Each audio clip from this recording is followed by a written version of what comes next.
От, панове, господа. О. От такий камін.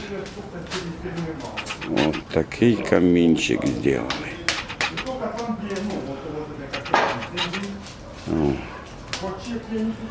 Вот.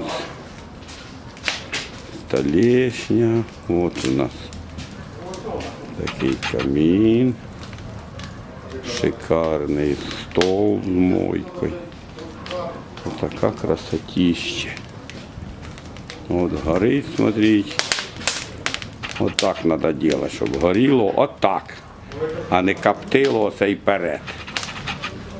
От учиться, панове, ніші для дров, для різного всього. Учиться і делайте. І делайте самі. О, як вам подобається.